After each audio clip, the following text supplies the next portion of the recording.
Good afternoon, boys.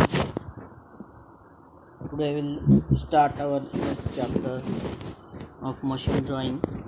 Up to this, we discussed different chapters in this machine drawing, and we have given the examples of each and every chapter and their points. Let us review the chapters we discussed in this machine drawing. First chapter we discussed about the development of surfaces. In that we discussed how the development of cylinder is carried out. That is, for development we have to find out the circumference length of that cylinder, which is the formula for that is pi d. D is the diameter of the cylinder, that is base diameter of the cylinder. Again we find out the development of prism, square prism, triangular prism, and then we discussed about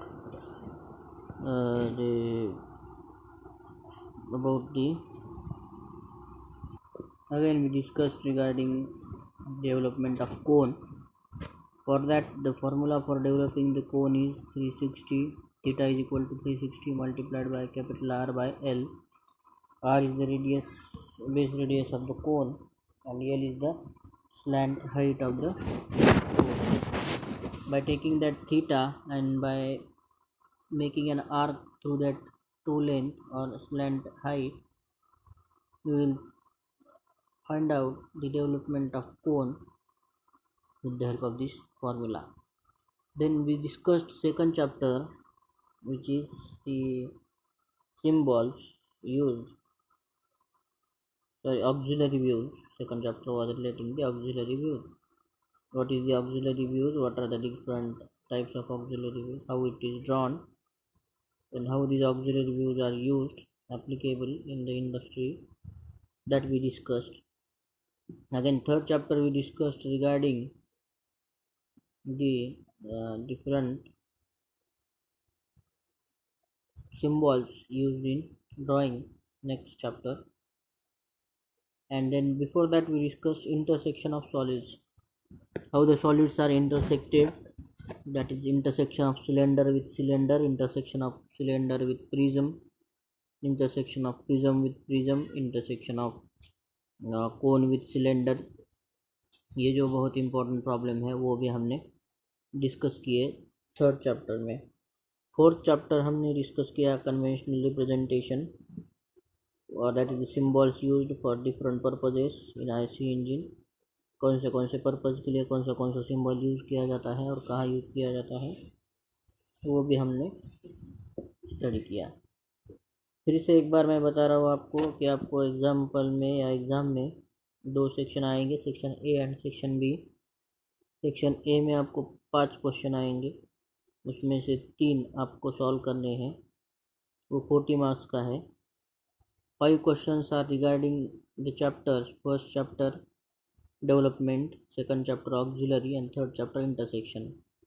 ये तीनों में से 5 question आपको आएंगे तीनों chapter के ऊपर. और second section में आपको कन्वेंशनल सिंबल्स, कन्वेंशनल रिप्रेजेंटेशन एक आएगा, वो 15 मार्क्स का आएगा कंपलसरी. एंड सेकंड सेक्शन में एक कन्वेंशनल का 15 मार्क का क्वेश्चन आएगा, और दूसरा जो क्वेश्चन आएंगे आपको वो आएगा एक assembly to detail and detail to assembly. ये 25 मार्क के दोनों में से एक आपको सॉल्व करना है. तो हमारे अभी तक कन्वेंशनल रिप्रेजेंटेशन तक हमने कंप्लीट किया है, सिंबल्स यूज़ कौन से होते हैं उस तक हमने क्लियर किया है. अभी हम देखेंगे what are the details to assembly कैसे निकालना. आता डिटेल्स टू असेंबली म्हणजे काय, तर तुम्हाला डिटेल पार्ट दिलेले आहेत वेगवेगळ्या कंपोनंटचे. समजा एक कंपोनंट आहे, त्या कंपोनंटचे वेगवेगळे सुट्टे पार्ट्स तुम्हाला दिलेले असतील, आणि ते सुट्टे पार्ट्स तुम्हाला एकत्र जॉईन करायचे. That is called as a detail to assembly drawing. Assembly drawing काढताना तुम्हाला त्याचे डायमेन्शन्स रीड करता आले पाहिजेत व्यवस्थित.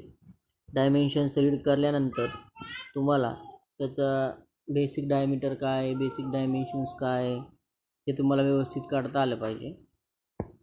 त्यानंतर तुम्हाला सगळ्यात महत्त्वाची गोष्ट लक्षात आली पाहिजे ती म्हणजे ही की तुम्ही ड्रॉ करताना जेव्हा काही विचार करताल तेव्हा त्याचा ॲप्लिकेशनचा विचार करायचा आहे तुम्हाला.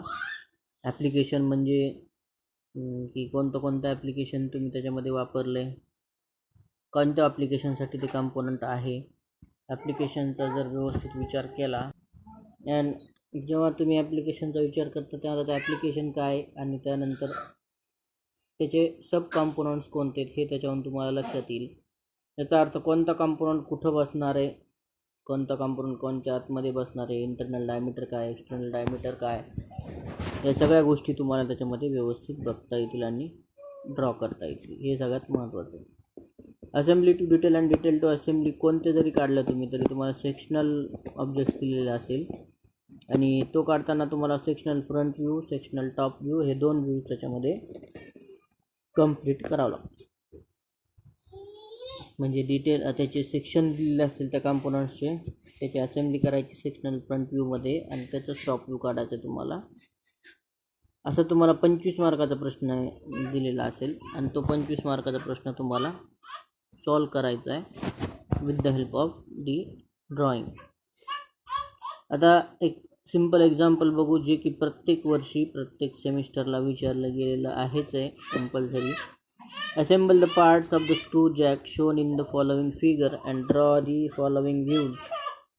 तुम्हाला खाली दिलेल्या डायग्राममध्ये किंवा फिगरमध्ये स्क्रू जॅकचे सुट्टे भाग दिलेले आहेत, म्हणजे detail parts of the screw Jacks दिलेले आहेत आणि त्याच्यावर नंबरही दिले आहेत. नंबरसहित कोणता पार्ट कुठं आहे तो दिलेला आहे आणि ते तुम्हाला असेंबल करायचे. म्हणजे तुम्हाला डिटेल्स दिलेत त्याची असेंब्ली करायची आणि त्याचे व्ह्यूज कोणते काढायचे ते दिले. Half sectional front view, view from front and view from above that is top view. Front view आणि टॉप व्ह्यू दिले काढायचे तुम्हाला. त्याचा अर्थ असा आहे की तुम्हाला फ्रंट व्ह्यू आणि टॉप व्ह्यूचे दोन्हीचे डायमेन्शन दिलेले कॉम्पोनंट्समध्ये ते तुम्हाला त्या असेंब्लीमध्ये काढायचे. म्हणजे ते कॉम्पोनंट्स असेंबल करायचे आणि असेंबल करून तुम्हाला ते ड्रॉ करायचे.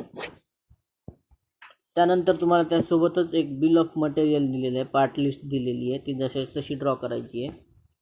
तुम्ही जर व्यवस्थित प्रॉब्लेम वाचला तर तुम्हाला लक्षात येईल की पार्ट लिस्टमध्ये जर व्यवस्थित बघितलं तुम्ही तर एक गोष्ट लक्षात येईल की नंबर ऑफ पार्ट्स कोणते कोणते आहेत. पहिला पार्ट्स आहे त्याचा पार्ट आहे बॉडी. बॉडीचं मटेरियल आहे कास्ट आयर्न, त्याची quantity 1. Second part is not, त्याचं मटेरियल आहे GM दॅट इज मेटल, त्याची quantity 1. Third part is screw, त्याचे माइल्ड स्टील MS हे त्याचं स्टील आहे, MS हे त्याचं मटेरियल आहे, त्याचं quantity 1. Fourth part is a cup which is cast steel आहे 1. Next is washer MS, screw MS and tommy bar MS.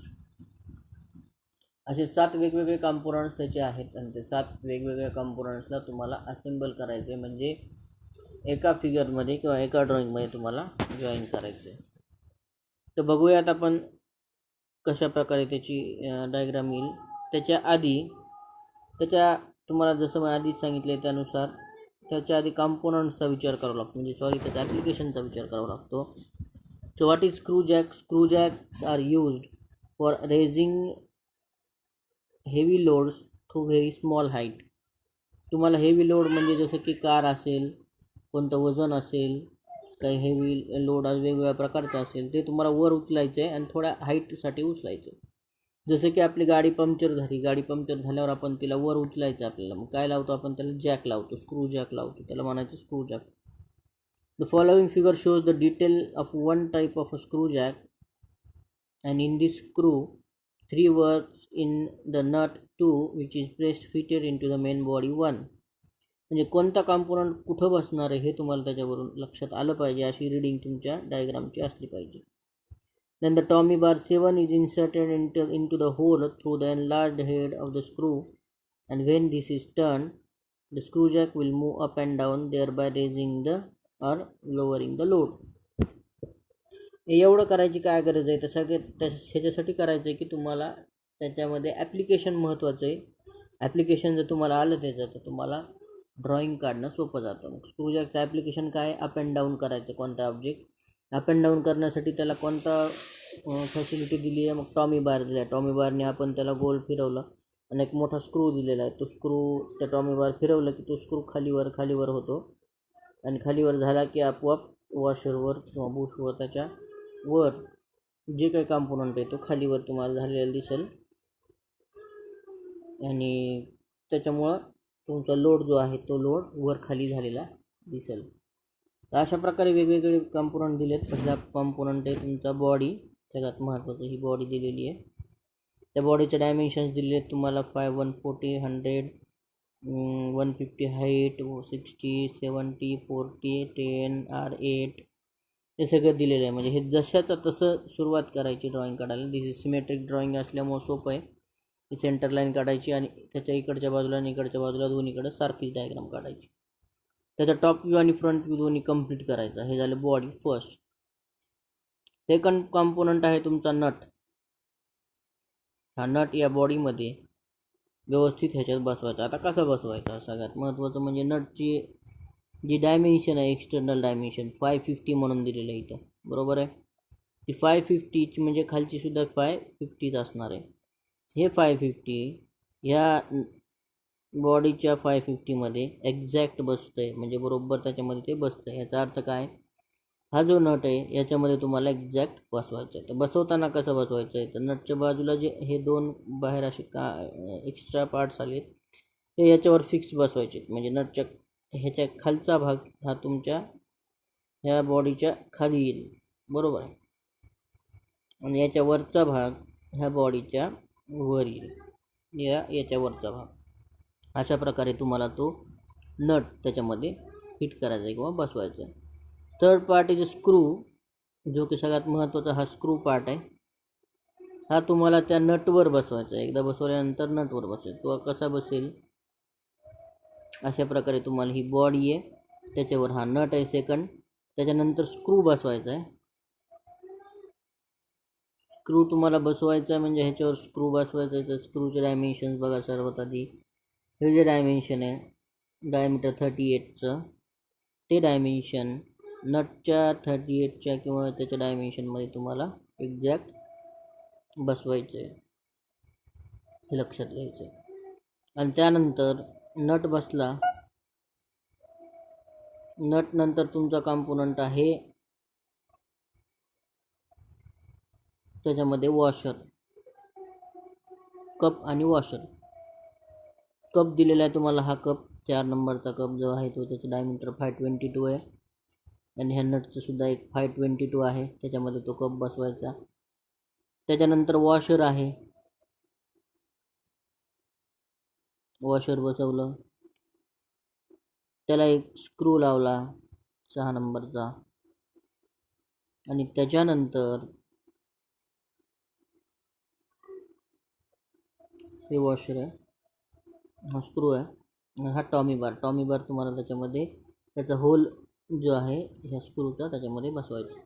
तर अशा प्रकारे तुमची डायग्राम दिसेल तुम्हाला सेक्शनल फ्रंट व्ह्यूमध्ये. पहिला नंबरचा तुम्ही बॉडी काढली, 2 नंबरला नट टाकला, 3 नंबरला स्क्रू टाकला, 4 नंबरला कप टाकला, 5 नंबरला वॉशर टाकलं, 6 नंबरला स्क्रू लावला त्याच्यावर, हा 6 नंबरचा स्क्रू, आणि 7 नंबरला हा टॉमी बार काढला.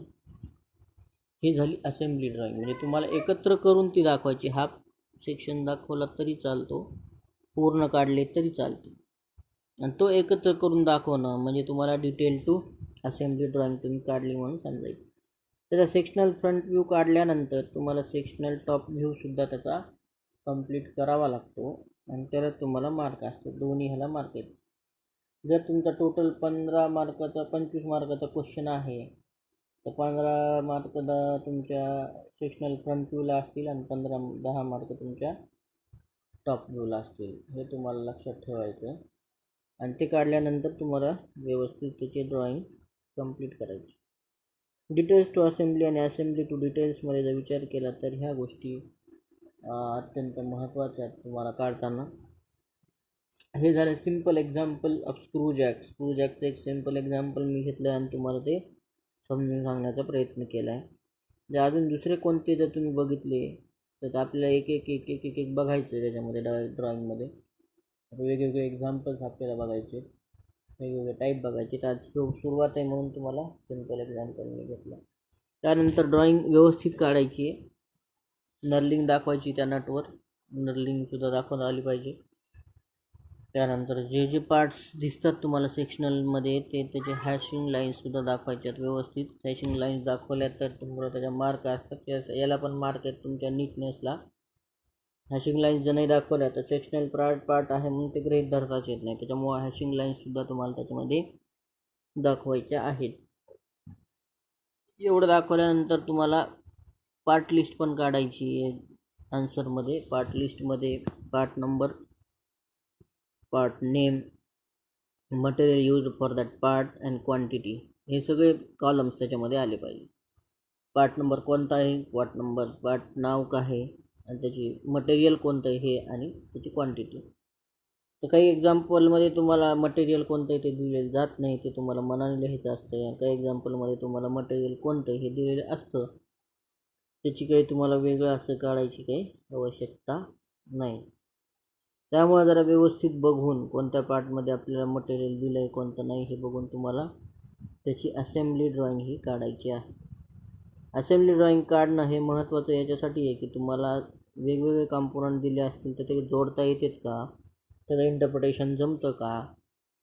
जमत असेल तर मग तरच तुमची ड्रॉइंग व्यवस्थित आहे आणि तुम्हाला कोणत्याही ठिकाणी, कामाच्या ठिकाणी, त्याच्यासाठी कंपनीच्या ठिकाणी तुम्ही तो भाग पूर्णपणे जोडू शकता असं त्याचा अर्थ होतो. जर नाही कळालं तर मग तुम्हाला त्याच्यामध्ये नॉलेज नाही असं त्याचा अर्थ. त्याच्यामुळे ड्रॉइंगमध्ये असेंब्ली येणं हे फार महत्त्वाचं आहे. जर असेंब्ली आली तर तुम्हाला पुढचे तुमचे काही प्रॉब्लेम्स असतील ते मिटू शकतात. अजून कुणाला जर काही प्रश्न असतील तर त्यांनी मला माझ्या व्हॉट्सअपवर बोलू शकता. कालच्या लेक्चरमध्ये कोणीच प्रेझेंट नव्हतं, मी तरी प्रयत्न केला, 5-10 मिनटं थांबलो पण कोणी आलं नाही. तरी ज्याला काही अडचण असेल त्यांनी मला डायरेक्ट संपर्क करू शकता, मला व्हॉट्सअप करू शकता किंवा कॉल करू शकता. नवीन चॅप्टर आहे, आपले 2च चॅप्टर राहिलेले आहेत. आपले 4 चॅप्टर झालेत मशीन ड्रॉइंगचे आणि 2 चॅप्टरसाठी आपल्याला वेळ द्यायचा आहे आता बऱ्यापैकी. याच्यानंतर काही प्रॅक्टिकलच्या बाबतीत आहे शीट्सचं. शीट पण तुम्हाला लवकरात लवकर देणार आहे मी. शीट तुम्हाला कशी काढायची, कोणती काढायची हे पहिल्याच दिवशी सांगितलेलं आहे. फक्त प्रॉब्लेम्स द्यायचे तुम्हाला आता शीटचे, ते सुद्धा सॉल्व करून मी सांगलं.